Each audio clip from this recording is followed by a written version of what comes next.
The water in the baptismal font ripples as my 8-year-old son steps down the stairs, beaming with excitement. His white clothing seems to glow, and I can see my own childhood reflection in his eyes. As his father, I'm about to baptize him into what we believe is God's one true church on earth. It should be one of the proudest moments of my life. But beneath my smile, questions churn like the disturbed water. In his eyes, I see pure faith, the kind that moves mountains and parts seas. In my heart, I feel the weight of generations of belief and the crushing responsibility of either preserving or disrupting that legacy. I'm Brother Buzz, and this is Study Faith with AI.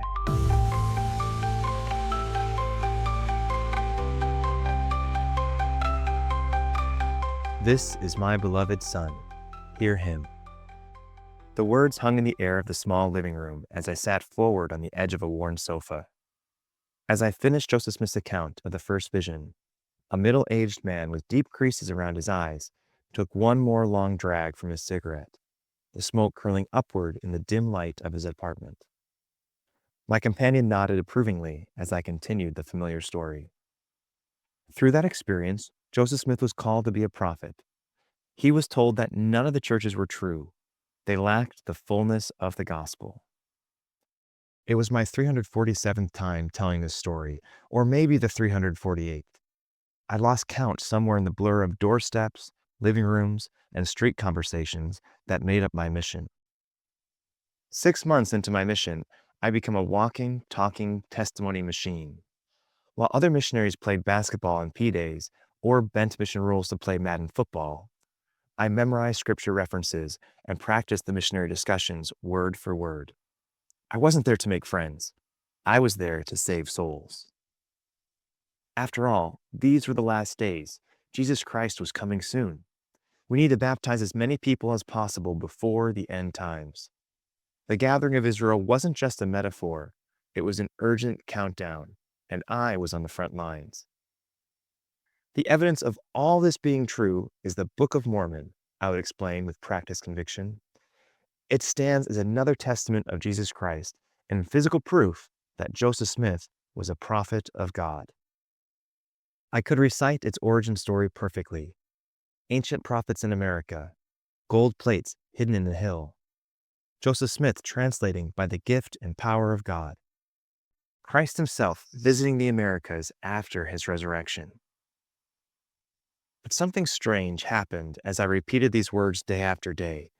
The more I said them, the more I began to hear them, really hear them, as if for the first time. Gold plates that few could see, that were eventually taken back by an angel. An ancient civilization with horses and steel that archaeologists couldn't find. Reformed Egyptian, a Hebrew/hieroglyphic hybrid that no linguist had ever heard of before. These thoughts would creep into my mind during quiet moments. As I biked between appointments or lay awake at night, I pushed them away immediately. Doubt was the enemy's tool. I was a representative of Jesus Christ, name tag and all. So I doubled down. I worked harder. I ran up steps to knock on the next door. I expected my companion and I to track through lunch or dinner if necessary. I held myself to the strictest interpretation of every mission rule. I didn't need friends. I needed converts.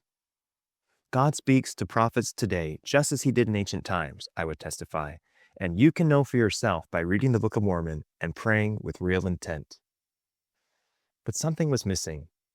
Despite my zeal, despite the baptisms, despite the praise from my mission president, I felt increasingly hollow. The other missionaries called me a Pharisee, behind my back and sometimes to my face. I was respected, but rarely liked. It wasn't until the final few months of my mission, paired with a companion I'd once physically fought with, that something changed. Some missionaries said my job was to babysit him during the last 6 weeks of his mission, so this apostate elder would go home honorably. Others speculated that our fights would continue in the middle of nowhere and expected me to show up at zone meeting with a black eye. Exhausted from maintaining my perfect missionary facade and a bit afraid of that black eye, I took my new apostate and trunky companion hiking on our first day together. It was not P-Day, and I was breaking a rule that I would have reported others for. Let's make this the best transfer of your mission, I told him, surprising myself with words that came from somewhere genuine inside me. For the first time, I allowed myself to see another missionary as a person, not just a tool in the work. And suddenly, the mission experience transformed for both of us. We taught, we baptized, but most importantly, we connected with each other and with the people we taught. Perhaps the greatest lesson of my mission was to love everyone as Christ loved, a lesson I wish I learned earlier. I returned home declaring to my mother that nothing else could possibly be true. I'd seen the restored gospel change lives. I'd felt it change mine. But that seed of questioning never fully died. Why did the story of the gold plates and the restoration, this foundation of my faith, sound so different when I heard it through others' ears? Why did certain details about the translation process never make it into my missionary discussions? Years later, those questions would resurface. The gold plates, the seer stones, the narratives of the 3 and 8 witnesses. But on my mission, I packed those questions away. I had testified too many times with too much certainty. I'd invested everything. What else could I do? In Season 5 of Study Faith with AI, The Gold Plates, we'll delve into how the Book of Mormon actually came about. We'll examine the accounts of the gold plates themselves, the experiences of the witnesses who claim to see them, and the fascinating details of the translation process that have evolved over time. We'll explore the possible inspirational sources behind the text, the distinction between revelation and translation, the role of seer stones in Joseph Smith's work, and the crisis of the lost 116 pages. Each episode will excavate another layer of this origin story, delving deep into questions I was unable to explore as an earnest young missionary. I'm Brother Buzz, and this is Season 5 of Study Faith with AI, The Gold Plates.